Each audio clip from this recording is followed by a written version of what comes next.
This meeting is being recorded.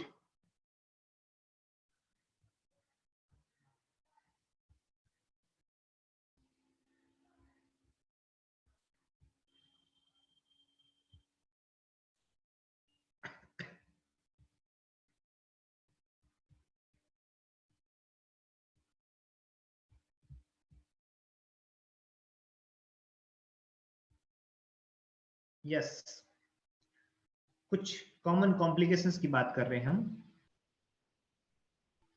आवाज आ रही है मेरी? Yes sir. जिनमें जो डेंजर होते हैं और जिसमें अगर हम टाइमली केयर प्रोवाइड नहीं कर पाते हैं तो मैटरनल डेथ का कारण बन जाता है। उसमें एक इन जो बड़ी समस्याओं में एक आती है प्री एक्लाम्पसिया, और eclampsia is the second leading cause of maternal mortality globally and India. भारत में या फिर दुनिया भर में हम बात करें तो दूसरा सबसे बड़ा जो कारण है वो है हाइपरटेंसिव डिसऑर्डर, है ना, PIH, प्रेगनेंसी इंड्यूस्ड हाइपरटेंशन। ये लेटेस्ट जो पहले हमने बात की थी कॉज ऑफ डेथ की, मैटरनल मोर्टालिटी की, उसको वो पुराने थे। अब ये 2014 के सोर्स ऑफ जो WHO 2014 में जो सोर्स दिए थे उनके अनुसार हेमरेज जो है 27% है, सेप्सिस 11% है, हाइपरटेंसिव डिसऑर्डर है वो मैटरनल मोर्टालिटी में 14% है, ऑब्स्ट्रक्टेड लेबर 9% है, एबॉर्शन 8% है, और अदर जो दूसरे जो उसमें छोटी छोटी बहुत सारे कॉजेज आते हैं वो मिलाकर कुल 31% है। तो पहला सबसे बड़ा कारण क्या है? सबसे बड़ा कारण हेमरेज, दूसरा हाइपरटेंसिव डिसऑर्डर, तीसरा सेप्सिस, चौथा ऑब्स्ट्रक्टेड लेबर, और पांचवा एबॉर्शन। ये बड़े बड़े इसके कॉज ऑफ डेथ्स हैं या कॉज ऑफ मैटरनल मोर्टालिटी है, ठीक है। तो अपन उसमें से जो दूसरा सबसे बड़ा कारण है PIH, प्रेगनेंसी इंड्यूस्ड हाइपरटेंशन है, उसकी बात करेंगे। PIH का मतलब होता है कि hypertension after the 20 weeks of pregnancy, 20 सप्ताह की प्रेगनेंसी के बाद में अगर हाइपरटेंशन होता है, ठीक है, डेवलप होता है, जिसको पहले हाइपरटेंशन की कोई हिस्ट्री नहीं है, तो उसको अपन बोलते हैं PIH, प्रेगनेंसी इंड्यूस्ड हाइपरटेंशन, ठीक है। इसमें प्री एक्लाम्पसिया और एक्लाम्पसिया दो बहुत बड़ी समस्या है। Preeclampsia and eclampsia can be prevented and managed by recording and monitoring of the BP and urine protein या urine albumin, examination of the all labouring women. इसको कैसे रोक सकते हैं अपन कि ड्यूरिंग प्रेगनेंसी हम हर महिला का हर विजिट पर हम हर ANC चेकअप के दौरान उसका BP चेक करें और यूरिन फॉर प्रोटीन या एल्बुमिन उसका चेक करते रहें।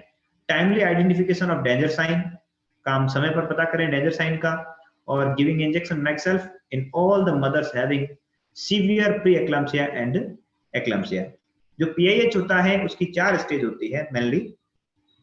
जो पहली स्टेज होती है वो होती है hypertension without protein urea, means बिना प्रोटीन यूरिया के हाइपरटेंशन है 20 सप्ताह के बाद डेवलप हुआ है। दूसरी जो स्टेज होती है वो होती है माइल्ड प्री एक्लाम्पसिया, तीसरी होती है सीवियर प्री एक्लाम्पसिया, और चौथी होती है एक्लाम्पसिया, ठीक है। इन चारों को अपन डिफाइन करेंगे, अलग अलग देखेंगे।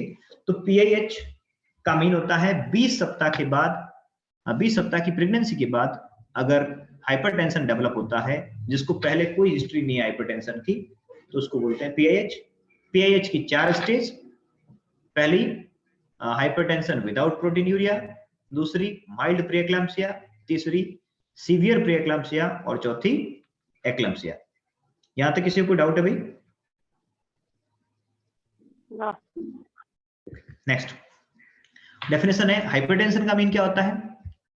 Hypertension means blood pressure more than और equal 140/90, 2 consecutive readings 4 hours apart. जैसा अपन कल बात कर चुके थे कि हाइपरटेंशन हम तभी कहेंगे उसको जब 4 घंटे के अंतराल से 2 रीडिंग ली गई, 4 घंटे या उससे ज्यादा के अंतराल से 2 रीडिंग ली गई, और दोनों रीडिंग में कोई भी ब्लड प्रेशर की रेंज मीन सिस्टोलिक या डायस्टोलिक 140/90 mmHg या उससे ज्यादा होता है तो हम उसे हाइपरटेंशन कहेंगे, ठीक है। Chronic hypertension before 20 weeks of pregnancy. अगर 20 सप्ताह से पहले का कोई हाइपरटेंशन है तो उसको क्रॉनिक हाइपरटेंशन कहते हैं, जो ऑलरेडी पहले किसी की प्रॉब्लम की वजह से डेवलप हो सकता है। फिर प्रेगनेंसी इंड्यूस्ड हाइपरटेंशन, जो कि हाइपरटेंशन कब डेवलप होता है? 20 सप्ताह के बाद होता है। Hypertension develops after 20 weeks of pregnancy is called pregnancy induced hypertension. ये आपका क्वेश्चन है कि PIH किसे कहते हैं?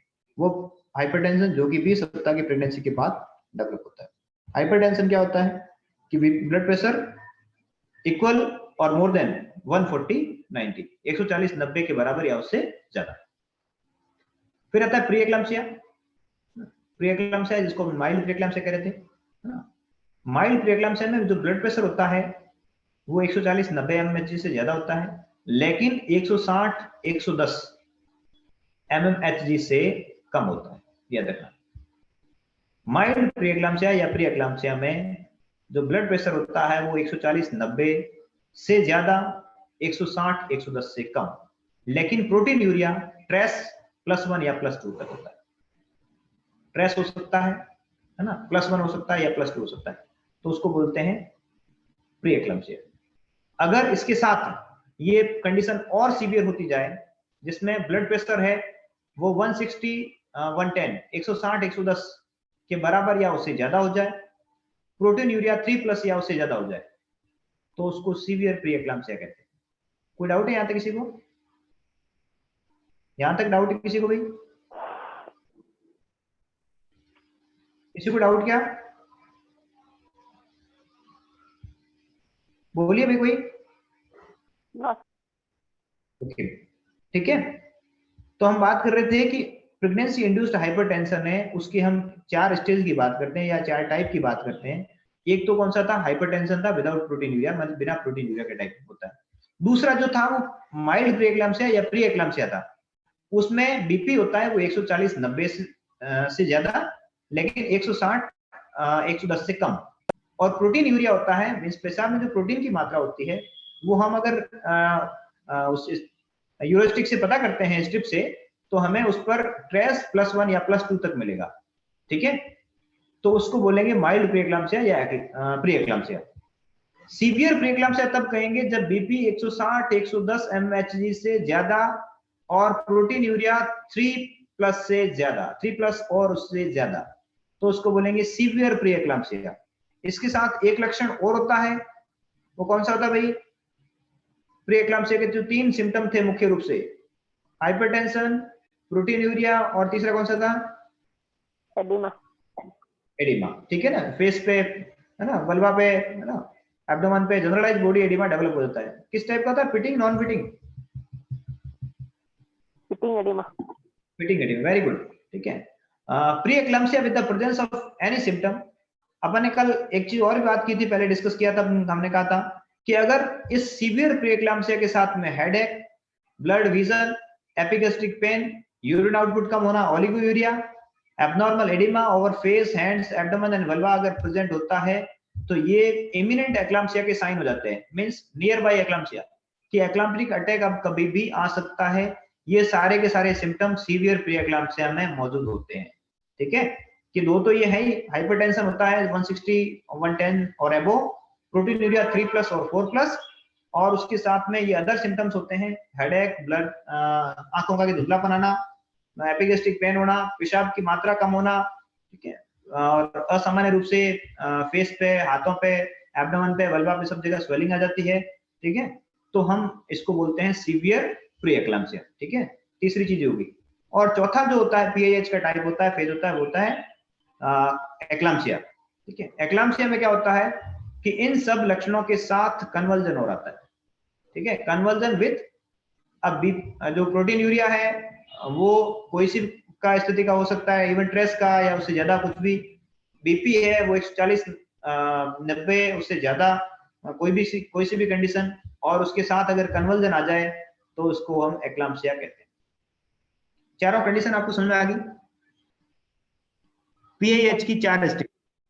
पहला हाइपरटेंशन विदाउट प्रोटीन यूरिया, दूसरा प्री एक्लाम्सिया या जिसको हम माइल्ड प्री एक्लाम्सिया कहते हैं, तीसरा सीवियर प्री एक्लाम्सिया, और चौथा एक्लाम्सिया।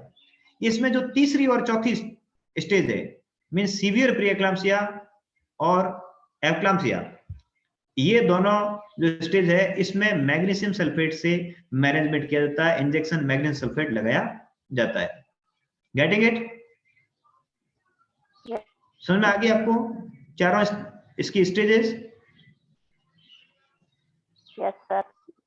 Okay, convulsion in pregnancy, labor and postpartum period should be considered eclampsia unless proved otherwise. ठीक है, कन्वर्जन कोई भी आ रहा है जब तक कि दूसरा कोई कॉज प्रूव नहीं हुआ है, प्रेगनेंसी में, लेबर में या पोस्टपार्टम में, तो हम उसको क्या मानेंगे, एक्लाम्सिया ही मानेंगे जब तक कि दूसरा कॉज हमें प्रूव नहीं हुआ कोई दूसरा। अब इसमें स्थिति में हम मैग्नीशियम सल्फेट लगाते हैं। आपका जो क्वेश्चन बनते हैं उसकी बात करते हैं कि ड्रग ऑफ चॉइस क्या है इसके अंदर। एक्लाम्सिया या सीवियर प्री एक्लाम्सिया में ड्रग ऑफ चॉइस होती है वो इंजेक्शन मैग्नीशियम सल्फेट होती है। Getting it? Yes sir. Injection magnesium sulphate should be given following condition.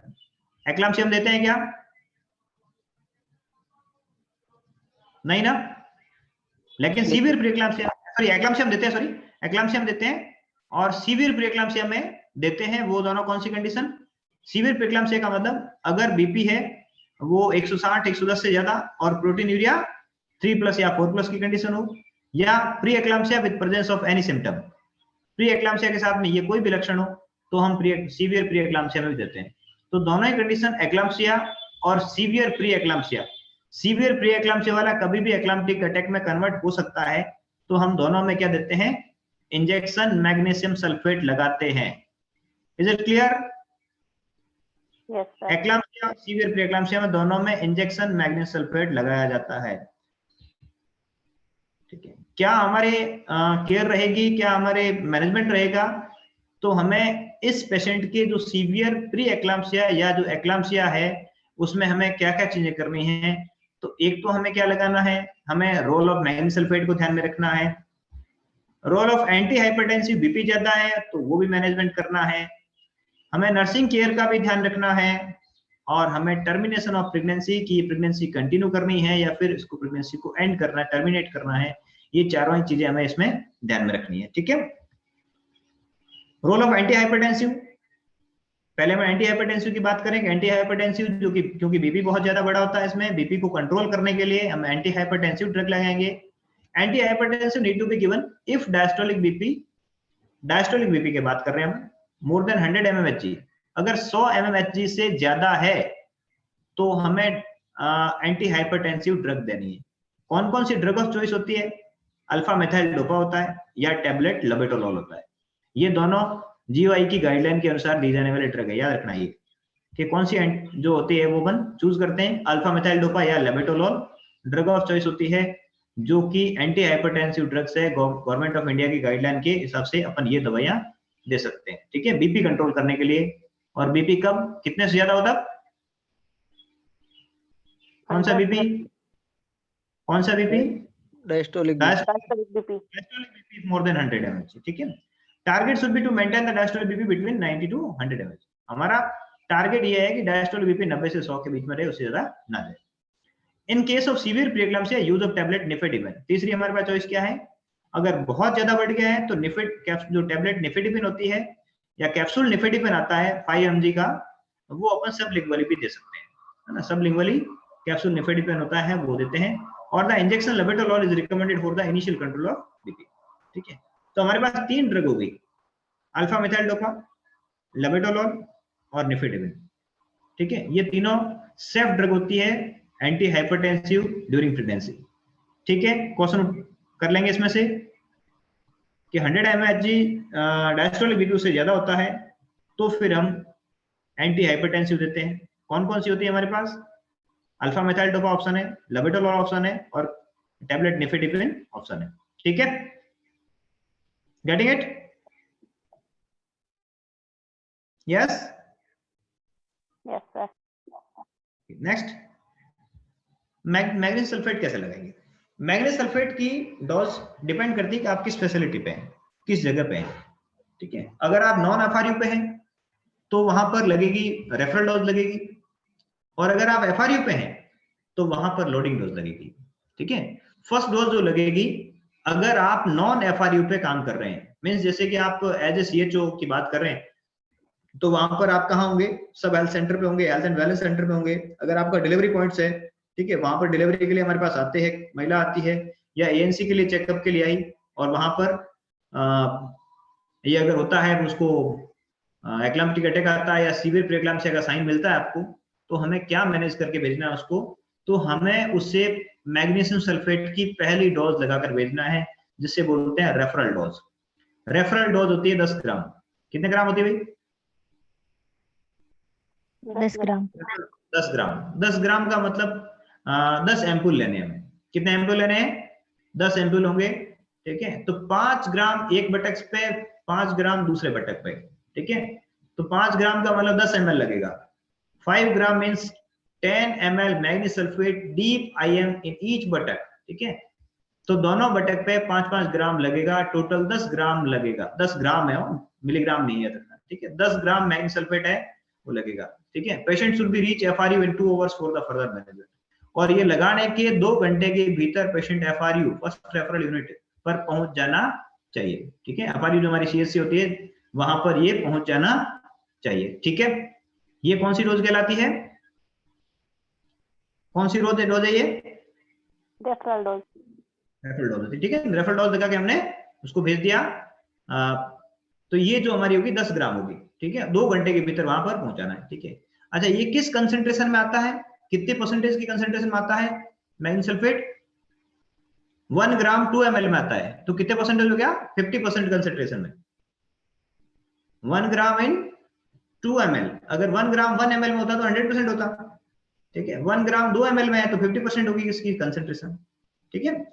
अगर FRU पे है ये पेशेंट, है ना, ऑलरेडी CSC पे है, तो इसको फिर लगती है लोडिंग डोज, है ना। लोडिंग डोज होती है 14 ग्राम, 14 ग्राम।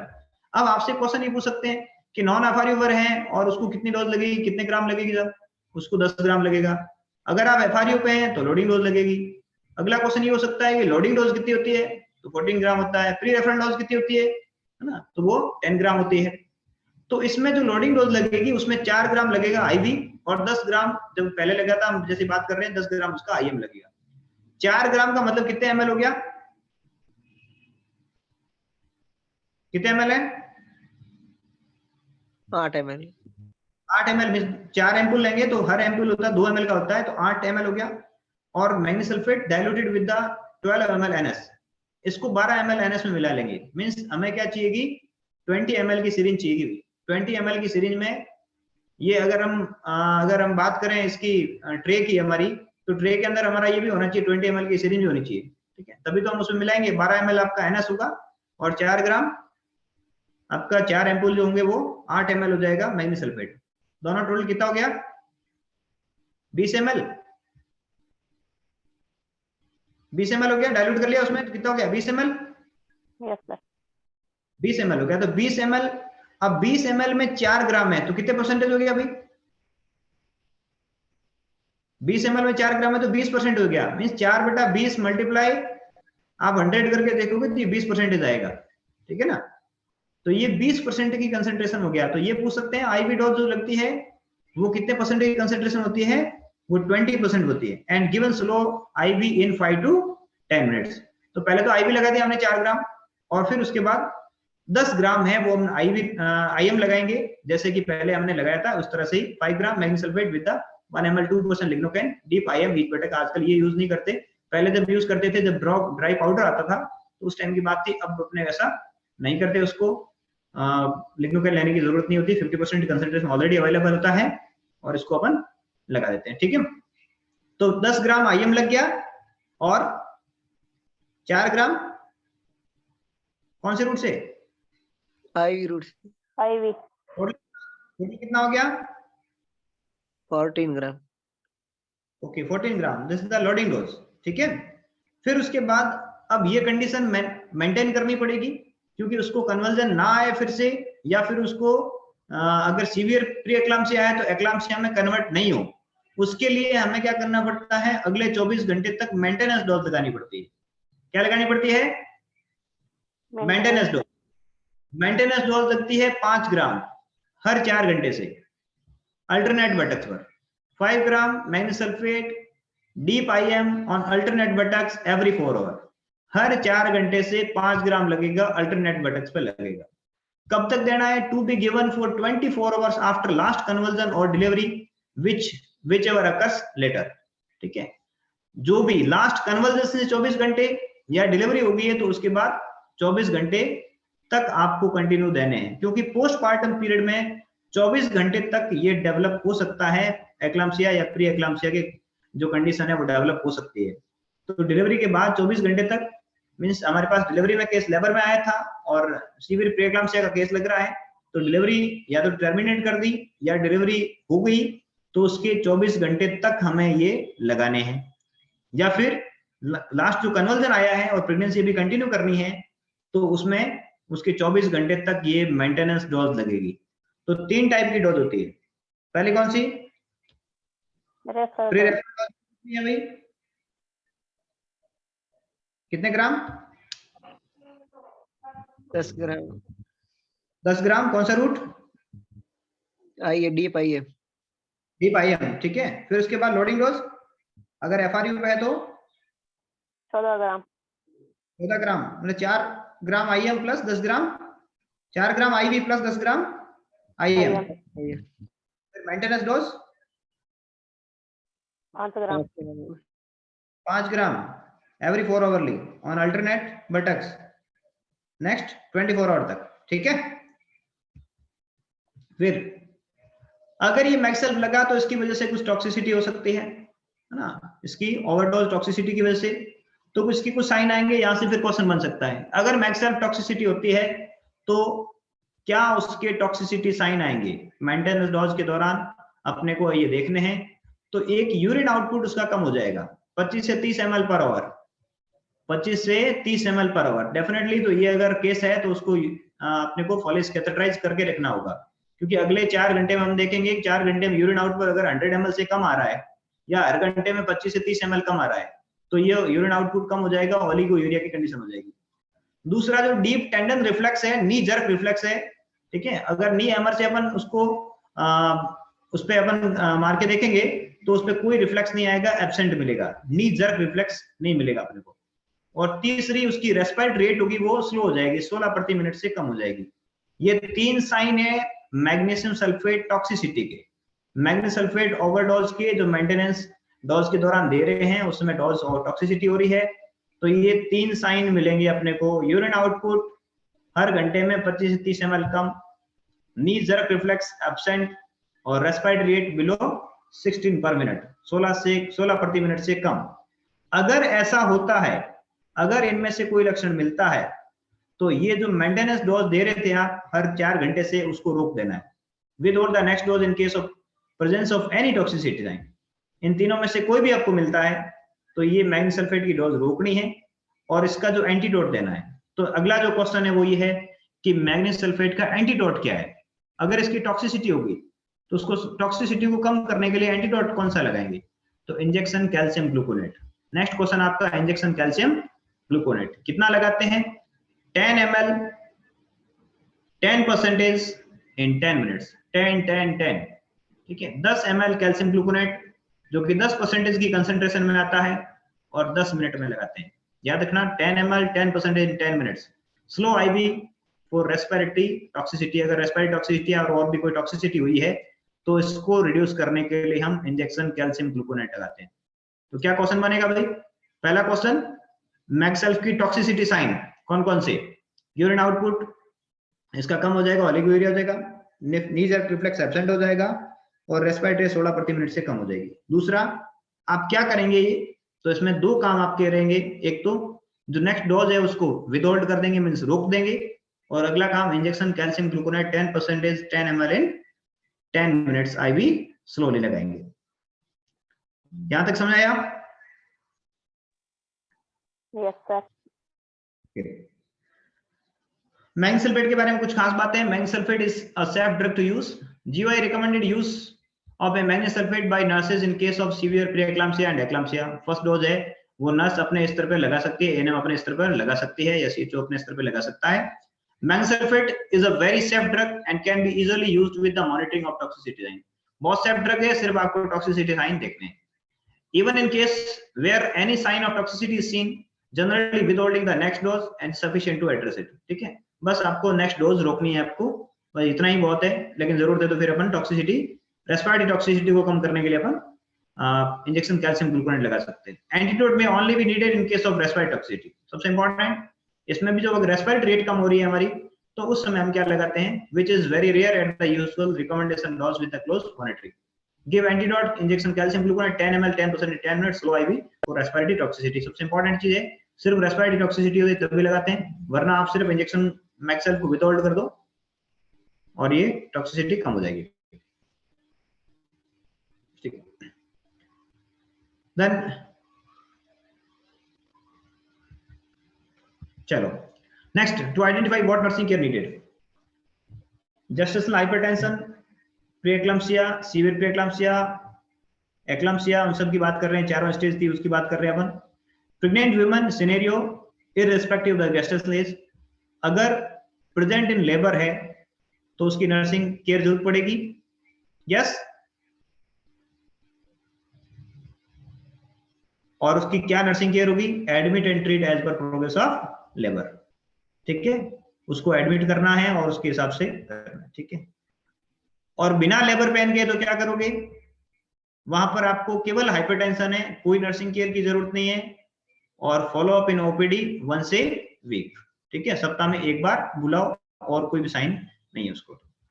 अगर प्री एक्लाम्पसिया है, लेबर पेन में है, तो नर्सिंग केयर की जरूरत रहेगी, admit and treat as per progress of labour. अगर लेबर पेन में नहीं है, ये जो अपन माइल्ड प्रीएक्लाम्पसिया की बात कर रहे हैं, नर्सिंग केयर की यहाँ कोई जरूरत नहीं है, और उसको फॉलो अप इन ओपीडी में ट्वाइस ए वीक कितनी बार बुलाना है, प्री एक्लाम्पसिया वाले को सप्ताह में 2 बार बुलाना है। सीवियर प्री एक्लाम्पसिया है, लेबर पेन में है, ठीक है, लेबर में है तो उसको नर्सिंग केयर की जरूरत रहेगी, एडमिट करो, मैक्सेल्फ लगाओ और रेफर कर दो। प्रेजेंटिंग विदाउट लेबर पेन है तब भी आपको एडमिट करना है, मींस नर्सिंग केयर की रिक्वायर है, एडमिट करो, मैक्सेल्फ लगाओ और डू नीडफुल मींस रेफर कर दो। एक्लाम्पसिया है, प्रेजेंटिंग लेबर पेन है या विदाउट लेबर पेन है, नर्सिंग केयर की जरूरत पड़ेगी उसको, इंजेक्शन मैग्नीशियम सल्फेट लगेगा, है ना, स्टेबलाइज कन्वर्जन, पोजीशन आपको लेफ्ट लेटरल देनी है, सीक्रेशंस आ रहे हैं वाइप करने हैं, ऑक्सीजन स्टार्ट करनी है, कैथेटराइज करना है, मैक्सेल्फ लगाना है, and terminate pregnancy within 12 hours. अगर एक्लाम्पसिया का अटैक है तो 12 घंटे के भीतर प्रेगनेंसी को टर्मिनेट करना होगा, अदरवाइज इट्स डेंजरस और fatal to the maternal health. ठीक है, माँ के लिए वो क्या रहेगा, फैटल रहेगा, घातक रहेगा, तो इसलिए 12 घंटे के भीतर क्या करते हैं, प्रेगनेंसी को टर्मिनेट कर देते हैं, एंड कर देते हैं प्रेगनेंसी का। ठीक है, तो जो हम शुरू में हमने बात की थी कि जेस्टेशनल हाइपरटेंशन या फिर हाइपरटेंशन विदाउट प्रोटीनूरिया या माइल्ड जो प्रीएक्लाम्पसिया होता है, उसमें हमें सिर्फ लेबर पेन में है तो एडमिट करके उसको ट्रीट करना है। ठीक है, अगर विदाउट लेबर पेन है तो हमें वापस भेज दो उसको, और अकॉर्डिंग टू शेड्यूल है उसे बुलाना है वापस। सीवियर प्रीएक्लाम्पसिया या एक्लाम्पसिया का है तो उसे मैक्सेल्फ देना ही है। ठीक है, और एक्लाम्पसिया वाला होता है तो उसको स्टेबलाइज करते हैं, कन्वर्जन जो है उसके रोकते हैं उसको, पोजीशन हमेशा लेफ्ट लेटरल देनी है, माउथ गैग लगाते हैं, सक्शनिंग करते हैं, सक्सेशन वाइप करते हैं, ऑक्सीजन स्टार्ट करते हैं, कैथेटराइज करते हैं उसको। ठीक है, और प्रेगनेंसी ये आपका मैक्सेल्फ लगाते हैं और प्रेगनेंसी टर्मिनेट की व्यवस्था करते हैं। ठीक है, तो ये और ये सारा कहाँ होगा, ये सारी की सारी चीजें एफआरयू पे होगी। ठीक है, प्रेगनेंसी टर्मिनेट करनी है कि नहीं करनी। ठीक है, if she is already in labour let her progress in labour. ठीक है, अब आपको देखना है, आपको अलग अलग वीक्स में बांटना है। 23 वीक से पहले की स्थिति, 24 से 34 सप्ताह की, 35 से 36 सप्ताह की प्रेगनेंसी और 37 सप्ताह के बाद की प्रेगनेंसी। पहला हम कह रहे हैं सिर्फ हाइपरटेंशन है, 23 सप्ताह से पहले है तो क्या प्रेगनेंसी टर्मिनेट करोगे, यस नो? भाई सिर्फ हाइपरटेंशन है, नो सर। नहीं करेंगे। ठीक है, 24 से 34 सप्ताह में तो प्रेगनेंसी टर्मिनेट करोगे क्या? नॉर्मली आप सोचिए कि करनी चाहिए क्या टर्मिनेट प्रेगनेंसी? ओनली हाइपरटेंशन है और कोई सिम्टम नहीं है, नहीं करनी चाहिए। ओके। 35 से 36 सप्ताह में तब नहीं, नहीं करेंगे ना। और 37 सप्ताह के बाद टर्मिनेट क्यों करेंगे? क्योंकि अब क्या है, 37 सप्ताह से बाद तो क्या हो गया, फुल टर्म हो गया वैसे भी, तो लेबर इंड्यूस्ड करेंगे, है ना, ऑनसेट करवाएंगे अपन, है ना, ऑनसेट करवा के उसकी प्रेगनेंसी को एंड करेंगे, क्योंकि बाद में ये कहीं, क्योंकि अभी फुल टर्म पे पहुंच गया और उसके बाद ये कहीं अगर प्री एक्लाम्पसिया या सीवियर प्री एक्लाम्पसिया में कन्वर्ट हो गया तो फिर बच्चे और मां दोनों के लिए घातक साबित होगा, इसलिए क्या करते हैं 37 सप्ताह के बाद प्रेगनेंसी को अपन टर्मिनेट करवा देते हैं, उसका सिजेरियन या फिर जो भी होता है इंड्यूस्ड लेबर करवा देते हैं। ठीक है, नेक्स्ट, अगर प्री एक्लाम्सिया है, मीन सीवियर नहीं है अभी कंडीशन, ठीक है, जिसमें एल्बुमिन यूरिया +2 से कम है, बीपी है वो 140/90 से ज्यादा लेकिन 160/110 से कम है, ऐसी स्थिति है तो प्रेगनेंसी टर्मिनेट 23 सप्ताह से पहले तो नहीं करेंगे, 24 से 34 में तब भी प्रेगनेंसी टर्मिनेट नहीं करेंगे, 35 से 36 के बीच में तब भी नहीं करेंगे, और 37 के बाद तो डेफिनेटली अपने को प्रेगनेंसी एंड करनी ही है, क्योंकि उसके बाद हम सीवियर प्रेक्लाम्सिया में नहीं ले जाना चाहते इसको, कंडीशन को और फर्दर कॉम्प्लिकेटेड नहीं करना चाहते। अगर सीवियर प्रेक्लाम्सिया है 23 सप्ताह से पहले की तो प्रेगनेंसी टर्मिनेट कर देनी चाहिए, क्योंकि ये कंडीशन आगे इतनी लंबी चलनी नहीं है, तो प्रेगनेंसी का टर्मिनेशन हो जाता है। और 37 सप्ताह के बाद की है तब भी क्या कर देते हैं, टर्मिनेट कर देते हैं। अब बीच की कंडीशन आती है, अगर 24 से 34 की बीच, देखो 23 से पहले है तो ये लंबा चलना है पीरियड, क्योंकि इतना लंबा चलेगा नहीं, इसलिए क्या करते हैं टर्मिनेट कर देते हैं। लेकिन अगर 24 से 34 या 35 से 36 के बीच में है तो अपन कंडीशन देखते हैं, इफ अनस्टेबल, अगर 24 से 34 के बीच में बच्चा हो तो सर्वाइव कर सकता है, हम उसमें कह रहे हैं। अगर अनस्टेबल है ना, बीपी ज्यादा बढ़ रहा है, प्रोटीन यूरिया बढ़ रहा है, ठीक है ना, अगर और दूसरे साथ में सिम्टम आ रहे हैं, प्रेगनेंसी स्टेबल जो है वो, सॉरी कंडीशन उसकी स्टेबल नहीं है, अनस्टेबल है, तो आपको एएनएस लगाना है, एंटीनेटल कॉर्टिकोस्टेरॉइड्स, है ना, एंटीनेटल स्टेरॉइड्स लगाते हैं। तो कौन सा लगाते हैं एंटीनेटल स्टेरॉइड? डेक्सामेथासोन, बीटामेथासोन और बीटामेथासोन भी लगता है, ठीक है। डेक्सामेथासोन नॉर्मली जीओआई रिकमेंड करती है, तो कितना लगता है? 6 milligram, 4 doses, 12 hour apart each dose, है ना, 6 मिलीग्राम की 4 डोज 12-12 घंटे के अंतराल से, ठीक है। और प्रेगनेंसी को टर्मिनेट कर देंगे 24 विद इन 24 आवर्स, 24 घंटे के भीतर, मीन्स ये डोज लगा के अपन उस प्रेगनेंसी को टर्मिनेट करेंगे, ठीक है, ताकि बच्चे को अपन सरवाइव कर सकें। लेकिन अगर प्रेगनेंसी स्टेबल है, मीन्स बीपी कंट्रोल है और प्रोटीन यूरिया कंट्रोल्ड है, तो प्रेगनेंसी टर्मिनेट करेंगे क्या? करेंगे क्या टर्मिनेट? नहीं करेंगे ना, नहीं भाई, जब कंट्रोल्ड है तो फिर क्यों टर्मिनेट करना, चलने दो आगे इसको। फिर सेम वही 35-36 सप्ताह में, है ना। अगर ऐसी कंडीशन है, इफ अनस्टेबल, अगर अनस्टेबल है तो डू नॉट गिव, अब यहां नहीं लेना है, क्योंकि अपन बात करते हैं एएनएस की सिर्फ 24 से 34 सप्ताह में। 34 सप्ताह पे जो क्या होता है कि जो फीटस है उसके लंग्स के अंदर फॉस्फोलिपिड, कौन सा नाम क्या है फॉस्फोलिपिड का? सरफेक्टेंट डेवलप हो जाता है। तो डेवलप हो गया तो उसके बाद एआरएस लगाने की, कॉर्टिकोस्टेरॉइड लगाने की जरूरत नहीं है। और प्रेगनेंसी अगर 35 से 36 सप्ताह की है, अनस्टेबल है, स्टेबल नहीं है, तो उसको टर्मिनेट कर दो, ठीक है। बच्चे को एनआईसीयू में रखे उसकी न्यूट्रल केयर दी जाए, जो है वो केयर दी जाएगी। लेकिन अगर स्टेबल है, 35-36 सप्ताह में भी सब कुछ स्टेबल चल रहा है, तो भाई टर्मिनेट नहीं करानी, 37 सप्ताह पूरे होने दो, 37 सप्ताह के बाद इंड्यूस्ड हो जाएगा, ठीक है। नेक्स्ट, एक्लाम्सिया है, कभी भी एक्लाम्सिया भाई, फिर ये नहीं चलना लंबा, ठीक है, तो टर्मिनेट 23 सप्ताह से पहले टर्मिनेट कर दीजिए भाई। 24-34 की तब भी टर्मिनेट करनी है, 35-36 के तब भी टर्मिनेट होगी प्रेगनेंसी, और 37 के बाद ये तभी प्रेगनेंसी टर्मिनेट होगी। एक्लाम्प्टिक अटैक आया तो एक्लाम्प्टिक अटैक के 12 घंटे के भीतर प्रेगनेंसी को टर्मिनेट करना है, राइट। कोई डाउट यहां तक किसी को भाई? बोलिए भाई। यहां से जो क्वेश्चन बनेंगे ना, वो कंडीशन देंगे आपको, कहते भी कि प्रेगनेंसी है, ये कंडीशन है, प्रेगनेंसी टर्मिनेट की जाएगी या नहीं, what will you will do, आप ये क्या करेंगे इस कंडीशन में। उसमें एक ऑप्शन ये भी होगा आपको, है ना, एक ऑप्शन दे देंगे आपको कि प्रेगनेंसी कंटिन्यू करेंगे, टर्मिनेट करेंगे, एआरएस लगा के टर्मिनेट करेंगे, ये करेंगे, वो करेंगे, है ना। ऐसे ऑप्शन देंगे तो आपको रटना तो पड़ेगा भैया, कौन सी कंडीशन है आपको दिमाग लगाना पड़ेगा, ठीक है, जेस्टेशनल हाइपरटेंशन और प्री एक्लाम्पसिया में 37 सप्ताह के बाद ही टर्मिनेट होती है। पहले अपने को प्रेगनेंसी टर्मिनेट करने की जरूरत नहीं है, क्योंकि ये ज्यादा सीरियस नहीं है, तो हम इसको मैनेज कर रहे हैं। लेकिन सीवियर प्री एक्लाम्पसिया, अच्छा लास्ट वाला एक्लाम्पसिया है, कभी आपको टर्मिनेट करनी है। बीच में बचता सिर्फ एक सीवियर प्री एक्लाम्पसिया, ठीक है, वो भी 23 से पहले तो टर्मिनेट करनी है, 37 के बाद टर्मिनेट करनी है, ये तो याद रखना ही है। अब सिर्फ बीच की 2 कंडीशन, कहीं भी अगर स्टेबल है प्रेगनेंसी में, जो ये कंडीशन स्टेबल चल रही है तो टर्मिनेट नहीं करनी है।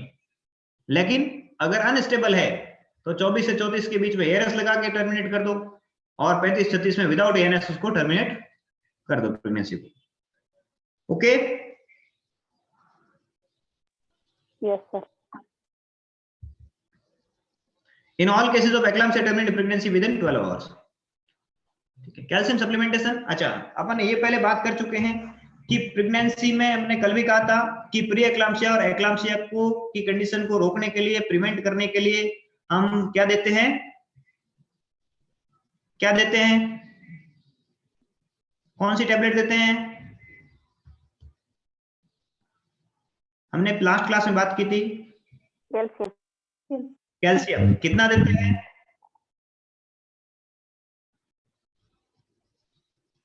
कितना?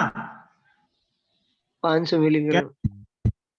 500 milligram calcium plus 250 international unit vitamin D3 पहले ट्राइमेस्टर के बाद, सेकेंड ट्राइमेस्टर से शुरू करते हैं 6 महीने तक, मींस 180 दिन तक। ठीक है, बीडी डोज दिन में 2 बार। क्लियर? ठीक है, तो every woman would be given calcium supplementation for 6 months during ANC period after first trimester and for the 6 months during lactation। ठीक है, 6 महीने डिलीवरी से पहले, 6 महीने डिलीवरी के बाद में। कैल्शियम ओरली टैबलेट देनी है, लेकिन आयरन के साथ नहीं देनी है, 2 घंटे का अंतराल होना चाहिए। Each tablet shall contain 500 milligram elemental calcium and 250 international unit vitamin D3 to be implemented at all level of the contact of the pregnant women with the health system। जहां भी आती है महिला हेल्थ सिस्टम के contact में, वहां पर ये सारी चीजें, उसको कैल्शियम सप्लीमेंटेशन दिया जाएगा। की मैसेज है कुछ, प्री एक्लाम्पसिया और eclampsia is the major killer. कितने परसेंटेज था भाई? प्रेगनेंसी इंड्यूस्ड हाइपरटेंशन कितने परसेंटेज? मेटल मॉर्टेलिटी कितना परसेंटेज था? सेकंड किलर डॉज है, सॉरी सेकंड मेजर किलर है।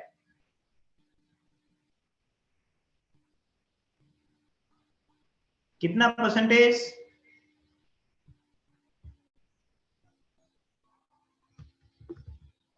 कितना परसेंटेज देखो भाई, 14% दिख रहा है। दूसरा सबसे बड़ा कारण था 14%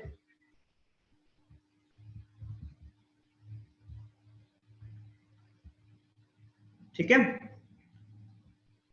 फिर तक की मैसेज की बात कर रहे थे हम।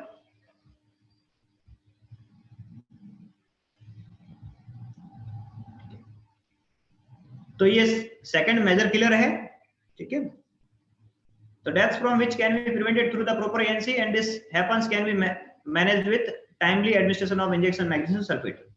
Proper nursing care and timely injection magnesium sulfate administration is the key in the management of eclampsia case। ठीक है, सबसे इंपॉर्टेंट जो drug of choice magnesium sulphate. Magnesium sulphate is a safe drug for the mother and can be given without hesitation। Toxicity of magnesium sulfate is very rare, बहुत ही कम होती है। At sub center, ANM can safely give first dose of 5 gram deep IM on each buttock and refer to the higher facility for the further management। अगर एक चीज और थी, अगर on the way लेके जा रहे थे, है ना, केस को, बीच में और कन्वर्जन आते हैं कि रास्ते में आपने ये फर्स्ट डोज लगा के भेजा है, तो 2 ग्राम और लगाया जा सकता है। ठीक है, अगर फैसिलिटी पे पहुंचने से पहले और कन्वर्जन आते हैं, 2 घंटे ज्यादा समय लगता है, तो 2 ग्राम मैग्नीशियम सल्फेट और डोज दी जा सकती है। यहां तक कोई डाउट किसी को भाई?